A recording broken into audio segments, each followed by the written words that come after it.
Hello everyone, आज म तपाईहरुलाई मेरो भाइले दशैंको बेलामा है यो बनाउँदै गर्नुहुँदैछ बटर चिकन र त्यसको अलिकति मैले तपाईहरुलाई खिचेर देखाएको छु है। आशा राख्दछु तपाईहरुलाई मन पर्छ होला है। एकदमै यम्मी भएको थियो, चिकन पनि एकदम सिम्पल प्रकारले बनाएको थियो हैन। ल इन्जोय गर्नुस् ल। के हाल्नु पर्छ यसमा? बटर हजुर बटर हाल्नु पर्यो है। तेलले बिस्तारै आउँछ अहिले। बटर चाहिँ 1 केजी चिकनमा कति हाल्नु पर्छ? चिकनमा अलग गरेर हाल्दा हुन्छ आफ्नो अन्दाजले। यो चाहिँ क्यूब है, क्यूब। यो चाहिँ पर्सी मर्सी हुँदैछ।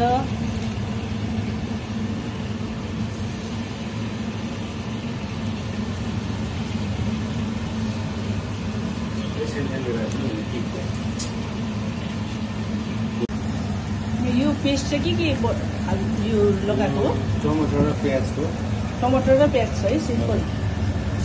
यो बटरमा टमाटर र प्याज हाल्दैछ। चिकन चाहिँ यहाँ छ। तेजपत्ता चाहिँ अलिकति टेस्टको लागि। तेजपत्ता, यो फ्रेस क्रिम पनि हाल्छ होइन? त्यो त अब अलिक बादमा।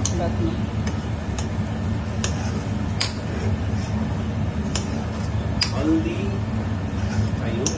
हल्दी चाहिँ छ।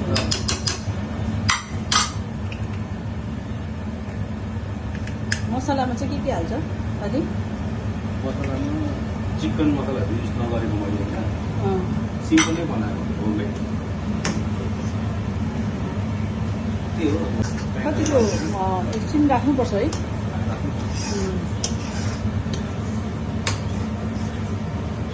के हाल्नुपर्छ अब यसमा? यसमा अब सिम्पल गार्लिक पेस्ट आउँछ, अन्त यो तपाईँको जिन्जर पेस्ट आउँछ, त्यही सल्ट, हल्दी, फ्रेस क्रिम, लास्टमा एडिसनल अब मेरै चोइसबाट हल्का दही चाहिँ हाल्नुपर्छ टेस्टको लागि। छिटो भोक लागिसक्यो देखेर यतिको भयो, पानी सुकेर निकै पानी सुकेछ है। अब यसरी चिकन, यो चिकन चाहिँ खालि धोएर मात्रै यतिकै हालेको है, नुनहरू केही लागेको छैन यसमा होइन? बिस्तारै बिस्तारै गर्नु पर्यो, बिस्तारै गर्दै। के चाहियो अरे तपाईँलाई?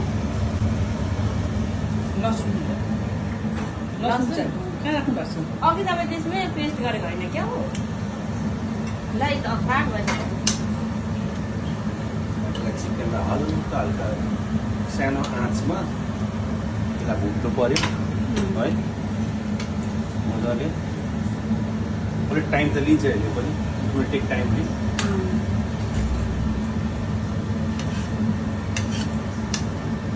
ग्रेभी त अलमोस्ट भइसकेको छ, तर अब अलिक चिकन पनि पाक्नु पर्यो।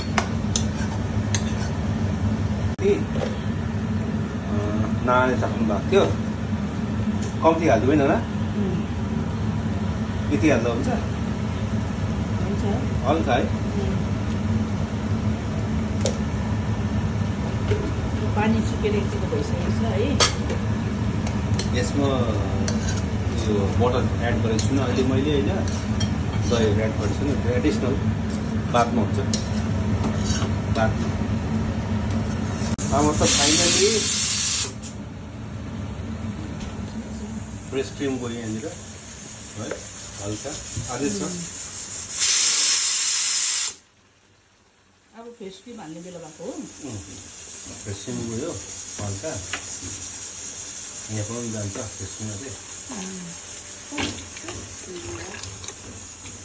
यो पानी सुकेपछि चाहिँ है यसमा चाहिँ फ्रेस क्रिम होइन, यसमा अलिकति 1-2 एड गर्नुपर्छ अझै।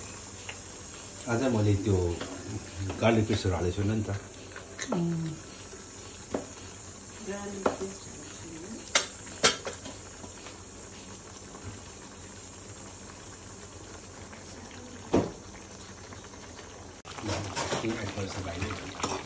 यो क्रिम सबै लगाएर चाहिँ यसरी अलिकति क्रिम सँगसँगै अलिकति पानी पनि कम्ती लगाएर यसरी बोइल अब मतलब यसरी पाक्दैछ है।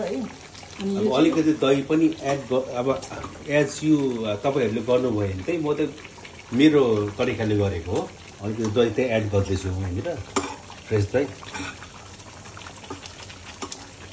यसले पनि अलिकति के हल्का टेस्ट पर्छ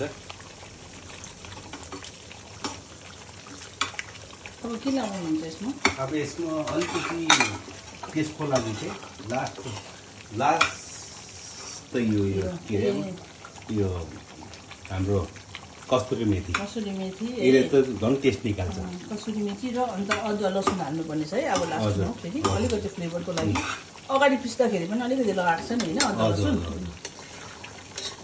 अब तपाईँको फाइनल लुक हुनु आँटेको छ है finally last other okay for test होइन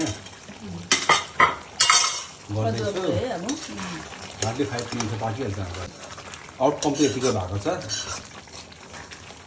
आज नानाहरूले एकछिन छोडिदिएको ठिक हुन्छ भइसकेको है पाकिसकेको है हजुर